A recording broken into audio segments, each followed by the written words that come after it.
Hey guys, here today with another Shurogrov knife. Today we have in front of us the F95T custom division. Now, for some of those more well-versed in the custom division lineup, you guys will probably already notice that this isn't the first custom division F95T that we've had. However, this is the newest version, the 2022 version. This knife first debuted at the California Custom Knife Show 2022. That just happened a few weeks ago, not late October. Unfortunately, we were able to get one of these pieces from a friend to do a video on, so really appreciate that. Let's go ahead and take a look at the specs of the knife. I'm not really going to do a size comparison of other F95 knives. I think if you guys are watching my videos, you guys have an idea of what that is. But let's go straight ahead to the weight, because this knife is incredibly thin. That's one of the hallmark features of the custom division lineup, at least for 2022. And taking a look here, you can see that the knife is weighing around 4.29 ounces, so significantly lighter than the production F95 Zero, which just tips the scale at 5 ounces, just a little bit over 5 ounces there. Now, taking a look at the blade here, we have an M398 blade. The blade stock is 3 millimeters thick, so incredibly thin. Taking a look at some of the newer production knives, such as the Hati and the 111, we have a 3.5 millimeter blade stock. The F95 Zero still has the traditional 4 millimeter blade stock. So when you put it up against those knives, it is incredibly thin for the blade stock, which a lot of people really like. Really nice slicing ability there. The flats of the blade are sand finished, of course, a hallmark of the custom division lineup, along with that more refined stone wash finish on the primary bevel as well. The jimping is the same as the magnetic. The entire blade profile and blade stock is actually the same as the magnetic. However, this one just an M398 instead of S90V. But you can see here we have that elongated extract cut with the extra wide jimping here. Really aggressive look. And if you take a look, really nice aesthetic detail is those kind of milled lines inside the grooves of the jimping. Very nice. You saw that nice swedge here that you see on the production knives as well. Overall, very aggressive blade profile. Combined with that thinness, it's just a really nice, sleek look. Now, moving on to the handles here, you can see we have that beautiful F95 Turtle pattern. Very well known, even outside of those who are, really acquainted with Shurogrov knives. The Turtle pattern is by far the most recognizable pattern that Shurogrov has come up with. Of course, there are a couple others like the Hati wave, but really, you really call it the Hati wave, right? Not this pattern here, which is the Turtle pattern. And so really what has changed? Well, taking a look here, you can see that the logo placement has changed.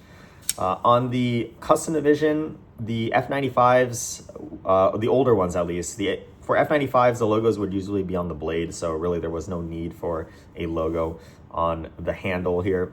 On the newer knives, Sergey has seemed to locate it to the back of the knife.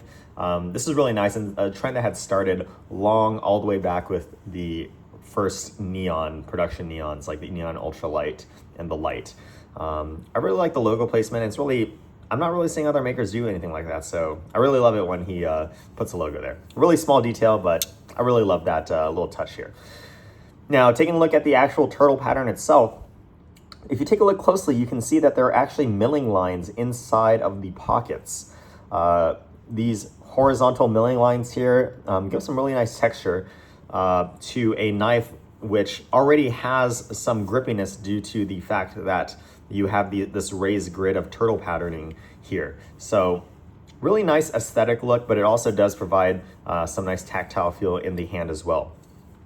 Now, this knife being very thin, thinness being accentuated here in not only the blade stock, but the handle as well. You can see that we still have just flat 2D milled handles here. Honestly, I think on a knife like this where thinness is kind of a theme, it's totally fine with me. One thing that I did notice with the Hati magnetic, however, was that the scales were slightly concave on the show side.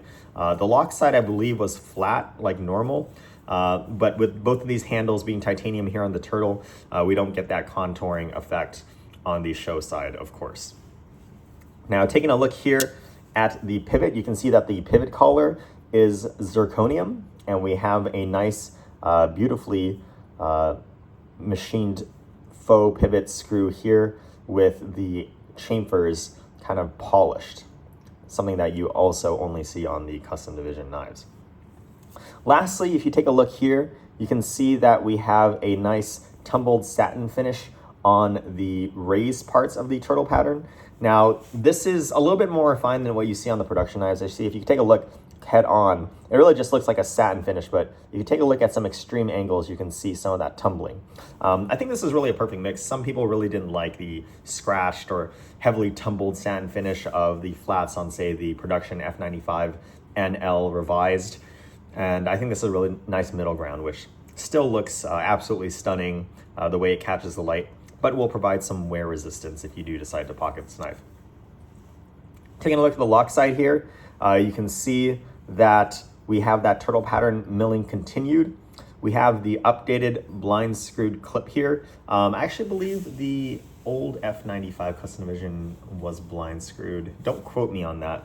But we have that newer design clip here with the the horizontal milling that is on the pockets of the turtle pattern, also on the rear of the clip, something that I believe the productions actually have as well. Now, taking a look here, just like some of the newer production knives, we do have a blind screw here. Unlike the newer production knives, which still have a Chicago screw type setup, we have a blind screw here, which gives a very nice sterile look to the rear portion here without any hardware showing. Really excellent work, and something that you traditionally really only see on the customs. Now you're starting to see it on some of the custom divisions as well, which I think is really cool. Stellar being another example of that. Now, also you can see here we have the lock bar insert screw still showing, really thin amount of thread engagement here. You can see that on other custom divisions, this portion would kind of be built up. So it's really interesting to see that Sergey had opted to keep the smooth, or the turtle milling pattern for the sake of having this here. Just something of note, especially when you consider the handles are just so thin. One interesting thing to note, and I'm not really sure if this was intentional here, but at least on this model, it seems like the screws line up in relation to the handle or the milling patterns. You can see here, this one's kind of going off in this angle, and the screw is facing off in this angle. Same thing with the rear body screw here. I do believe that they're Sergey machines their screws on a single point CNC, so they could probably gain some kind of consistency there in terms of where the threads start and end. Perhaps this may be something that they are going for. I definitely want to ask about that actually next time I see Sergey. Lastly, going over at the backspacer here, you can see we no longer have a standoff like the original F95 custom division. We have a nice backspacer here. Same sort of affair on the custom Taihatiums and the Hati magnetic custom division. We have kind of this floating backspacer effect that is achieved through this ledge that runs on the inside of the knife here. Nice zirconium backspacer. I really wish it was that satin finish, though. It seems like it's more of a matte finish on the zirconium. But again, you do get that beautiful floating effect without having to see any exposed pins or anything like that. I really hate that effect where you have like these wide floating backspacers with wide gaps on it. This is a really nice, you get that aesthetic look of a floating backspacer without having to see any hardware. Really nice look here. And you can see here the floating backspacer actually extends down here and acts as a guard for the tip of the blade as well. Really beautiful blade to handle ratio, as on all of Sergey's knives. Now, taking a look inside, you can even see the numbering, very small font here, since really there's no other place to put it, but you can see here this is the 2022 model year, the third, the first being the magnetic, and then the Stellaris, and now the F95T, and then this is the second out of the batch of 50, but incredibly thin backspace on the inside here. Now, something that we also see on the magnetic and now on the custom division F95T here, along with the Taihatium customs, of course, is this really nice kind of build up of material. You can see how it pinches towards the middle here. Now, I think this is really nice in kind of accentuating how thin the gap is between the backspacer, between the two handles and the blade is, but it also functionally provides some kind of benefit as well. A lot of people really wonder when they take a look at the rear of their F95 knives. Let's see if I have one here, for example. on the older knives, if this was a part that you could really cut yourself on. Honestly, I have no problem at all. I'm really pushing in here. But, you know, if you have smaller fingers, it might be a concern. With this style of design here on the handles, there's really no risk of that at all. And with the tolerances being this tight, you really won't have to worry about the blade, the edge of the blade rubbing on the handles here at all, which I think is really cool as well. Really nice aesthetics here with some functionality as well, like a lot of other things with Sergey knives. Now, some other small internal details that I had noticed, we can't really show these here on the video since I really don't have the time to take the knife apart. But one thing that is interesting is, like the Hati magnetic and other Hatis in general, the blade is counterbored so that the washers can kind of sit inside both the handles and the blade instead of on top of the blade flats. Because the knife is so thin, the handles cannot be counterbored entirely to contain the bearing races. One interesting thing I noticed with this knife is that, unlike the Hati magnetic where only one side needed to be counterbored, both sides of the blade are counterbored slightly to house the entire width of the bearing races, or sorry, the bearing cages.